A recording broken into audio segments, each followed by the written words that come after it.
Rafter P Construction is the design-build contractor for all of your construction needs.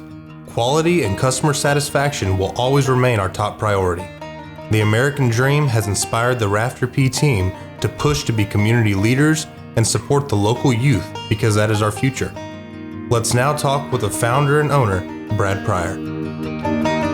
Hey guys, today we're here with Miss Becca Metters. She is the PR of Rafter P Construction, also the muscle, I wouldn't say the brains, but she will actually throw you on the ground. She wants something out of you for sure. But anyways, So we're going to talk about why we support community and the youth in our community in the different areas we work in.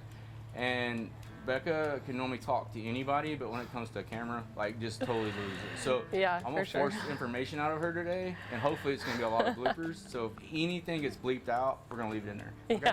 Yeah. But anyways, so Becca, when somebody calls me and I give you a number, hey, call this person because they want us to support this. What are the things that you look for when it comes from FFA to 4-H? What are those things that is important to us as a company, and what is those things that lay out there that you're going to say, no, don't matter? Number one, what I need to be. Yeah, we definitely have some priorities that we try and stick to with all of our community involvement. I think for one, I do make it a priority to learn about what the person is doing, because every single person that reaches out does care about what they're reaching out about. And in the sense of what I'm actually doing, what I'm actually looking for, I definitely try and keep the youth at the forefront. You know, we stay hot and heavy on all of our 4-H and FFA groups. All the support that we can give to them helps, because it really teaches these kids in our community a really good work ethic that we really want to see sustained within the future generation. And I think it's pretty cool. I think, how long have you worked at Rafter P? 8 years, going on 9. Long years. So, now that you're working on your 9th year in your career, I feel like what we're starting to see, me being 20 years in the business, you being 9 years in here, we're starting to see that next generation, the kids that have graduated, we've supported. Yeah. Now they're starting to be community leaders or in a business and starting to have kids. Yes. You know, and then here we go. We're starting over another generation. I feel like that's pretty cool to see the things that we're supporting continue on a generation of the 4-H and FFA. It feels like it's actually kind of fruition of that this actually works. Yeah, and it's super rewarding, like he said, to see those kids directly impacted by what we do and what our community partners do and the other people in the community that are supporting them, what they turn it into in their lives. But it's also good to see that community, that niche of the community, like the 4-H, grow. It's nice to see that organization grow and evolve and be able to do more, because it's really helping them strive for what they really want to be, not just for just getting by. So it's nice to do that because they're pushing it all back into the community, so it's nice to be able to support them. So it describes, we're also involved in the Hunt County Fair. So yes. Oh gosh. Put it on in our Hunt County area, even though we support all counties that we work in. So this describe Fair Week. What do you see coming in the door, or the week before? Really, over again? The week before is hectic. When it comes to Fair Week, it is very stressful. It is very. Me and Brad are both fair board members. He's the fair president.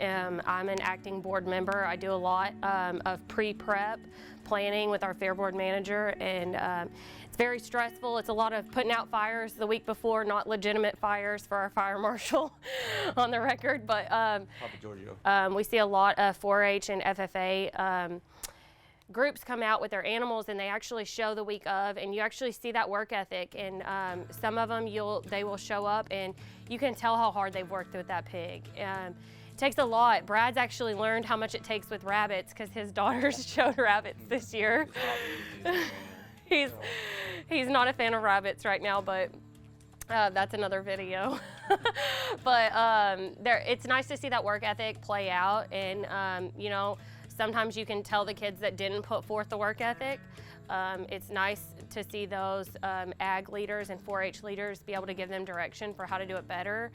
Because in all reality, when they get out in the workforce, that's what it's going to be. You know, when you fall short, you want that direction. and some of them are out there killing it. Well, and the ag teachers too, you know, the good thing about that community and the 4-H directors is, you know, they're teaching them that stuff to go out in the real world to be somebody. Yeah. And they're not going to put up with somebody just letting them somebody else do the work for them. That's not what that organization's about. And honestly, even when they, what I like about the 4-H and FFA is if somebody else is doing the work for you, your pig or steer or lamb or goat, whatever you're showing, your chicken might show up and it might look great, but when you show it, you're not going to show well because you didn't really put forth that effort. So it's really a full circle deal, and it's really nice to see it come together. And I think what shows in a lot of that, even I've seen, you have some of your Grand Reserves that make the top of the sale, but when they have the showmanship part of it, to me, that's when you see some of the lower end people that didn't quite make the sale. But I saw it in the rabbit show this year that a kid made it a showmanship that wasn't even in the top of or even in the sale. Yeah. You know, and that just shows you how much work ethic there was something still there to be rewarded. Yes. You know what I mean? So I feel like that goes part of what the FFA and the 4-H program's about is like even if you didn't quite make the sale or didn't make it the money part of it, but you got the experience out of it that got you to be a leader and you got the showmanship awards. Yeah. So anyways, but we're gonna lead back into the other side or another part of that we get involved into. I think it's probably with the 4-H and FFA, I'd love to hear your story on how you got started with it, for the record. Okay. Well, so I grew up in Roy City, Texas, and what happened when I was in this small town, had a single mom. We moved from Mesquite, Texas at, it was probably 10 or 11 years old. And as I was being involved as a friend of mine that was showing dairy cattle, I couldn't afford to do that. Well, as I got towards high school, the ag teacher, Mr. Arnold, was saying, hey, I was up at the barn, I was cleaning pig stalls and everything, just helping people out. Like, he sponsored a pig for me. He said, if you'll put in the work, he said, I'll pay for the feed, I'll give you the pig and let you show it. Well, I did not know that, you know, the Dallas State Fair is a terminal show. So I got the experience of, you know, Wilbur. Yeah, he's an old blue butt. But anyways, so you walk this pig in the arena. You know, I took care of the pig through the summer. We showed it at Dallas State Fair. But pretty much when Wilbur walked into the show ring, he pretty much walked to the truck. It's a terminal show, so I don't even think he made one lap around the arena. And Mr. Arnold didn't fill me in on the details of that. But it was a heck of an experience, which led into me, you know, where I am today, led into showing more pigs, breeding my own pigs. And so that was your biggest heartbreak? Well, we'll leave that for another version of this. But yes, this is my first big heartbreak. Very first. Yeah, Wilbur never looked back. But anyways, that was my experience in the short version of it. But now we'll lead into our other conversation of the other things as sponsors. Like we do a lot with youth sports. A lot of it's with employee-based stuff. Like if we have an employee that's on a softball or a t-ball team or stuff like that, we try to be supportive that way to help our local youth, you know, afford the jerseys, afford equipment, whatever it is. But you're big on, well, we're not buying $50 jerseys. You know what I mean? We're not, you know, that's the other thing about that. Is that we'll support it, but we're not going to support things that are over the top. Yeah. We're there to support and help, not be elaborate and make everybody look fancy, because it makes us look bad as a company. Yeah. When we're out there showboating just because it's Rafter P. We want to keep it plain and simple. We would rather than covering our monetary value, covering a couple of kids, I would rather cover it all, cover them all, if that is possible. Right. So yeah, absolutely. If we go to one team and say, hey, we can give you $500 and you cover 5 teams, it's great. But we're not going to just spend $500 on one team because they want some highfalutin jerseys just because it's a kid of ours just supported our family member. And then, you know, we do a lot of stuff with the rodeo teams, sponsor a lot of rodeos, and most of them are youth-based, just because, you know, I feel like that goes a long way with that kid that really, and they have to interview with us. It's not just show up, I'm related to such and such, or I know you, or I know this person. Yeah. Just because they know us, or it's not guaranteed. The kid's got to have the grit, the heart, the soul. Yeah, I absolutely love seeing kids that are really well with their words, well-spoken. Come in and, you know, sometimes I'm even not. So as an adult, it's kind of one of those things that's so rewarding to see a kid. It's like you just feel like they're going to go so far with it. And you can see it in the parent too. The parent's not going to speak for the kid when they drag them in there.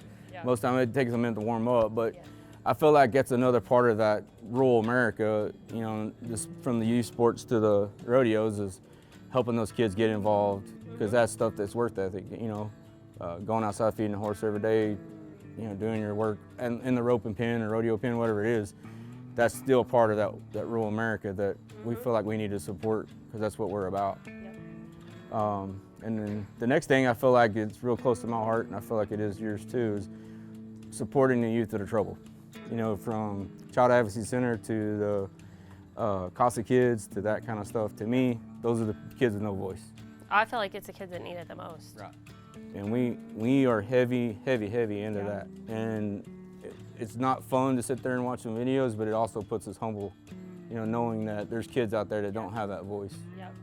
And I feel like I'm very proud to be a part of that.